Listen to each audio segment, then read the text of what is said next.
I'll begin the question and answer period. I wanted to ask our panelists to comment on today's New York Times article that says Assad's forces may be aiding new ISIS surge. Building on recent gains in Iraq and Syria, Islamic State militants are marching across northern Syria toward Aleppo, Syria's largest city, helped along, their opponents say, by the forces of President Bashar al-Assad. The rebels complained that the United States has refrained from contributing air support to help them fend off simultaneous attacks by the government and the Islamic State. And the article continues, the Twitter account of the long-closed United States Embassy in Syria made its strongest statement yet about Mr. Assad's tactics.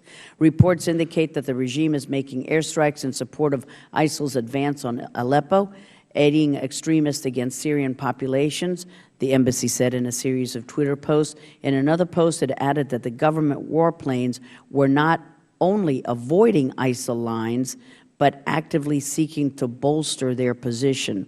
Neither American officials nor Syrian insurgents have provided proof of such direct coordination, though it has long been alleged by the insurgents. Dr. Rubin, what do you make of that?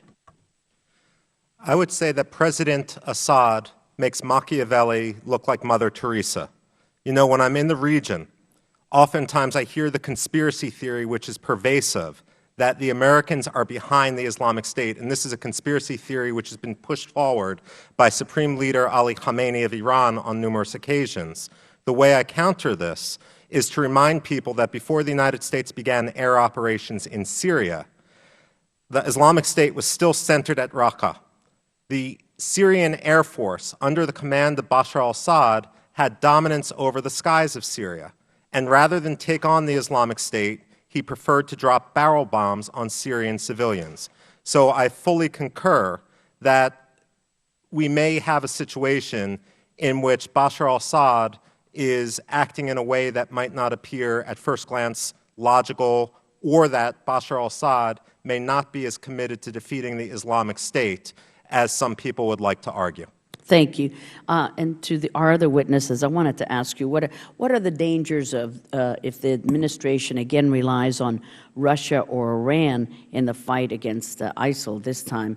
Because just yesterday, Deputy Secretary of State Tony Blinken held a press availability with the Prime Minister Abadi and the French Foreign Minister following a meeting of some of the coalition partners in the fight against ISIL. He was asked a question by a reporter about the U.S. May have told Iraq that Baghdad will be able to buy weapons from Russia and Iran. And it just seems like, is that the right message we should be sending? Or what should we be doing in respect to relying on Russia and telling Baghdad it's okay to rely on Russia and Iran?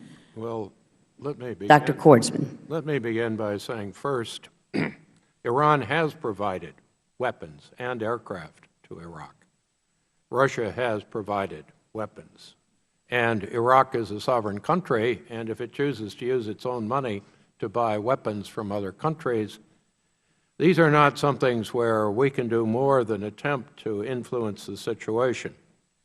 What would bother me much more seriously is exactly what is the strategy we are using to arm and develop the Iraqi forces. How well does the train and assist mission actually work in ensuring the arms get there, or even to the training base? Because there have been major problems simply in getting low-level training ammunition into rear area training activities. We're not going to be able to limit all of these things by asking them not to go to other suppliers. The real issue, I think, is, are we going to provide an effective, timely flow, and one that gives us the kind of influence and leverage that can help push them both toward unity and military effectiveness? I think that's the key issue. Thank you, Dr. Kordsman. Dr. Spence. Madam Chairman, I think sound strategy requires looking 2 steps ahead. In the near term, Iran is fighting ISIL, and we have a shared enemy. In the longer term, Iran has a more destabilizing agenda, both in Iraq to have control of large parts of the Iraqi state and in Syria as well. and we should be under no illusions of what a long-term overt partnership with Iran would do. So in the near term, as Dr. Quartersman said, there's a reality of the funding that Iran and weaponizing that Iran is conducting. However, as we do this, we need to look at the steps ahead would be what the consequences would be if we knowingly allowed Iran to get a type of foothold in these places with its larger destabilizing region has. Ultimately, what we need to do is make sure we have more stable and effective governance, not just when ISIL is driven out, but there is something strong to put in place in the vacuum that will be left when ISIL is gone. Thank you so much, gentlemen. Mr. Deutsch is recognized.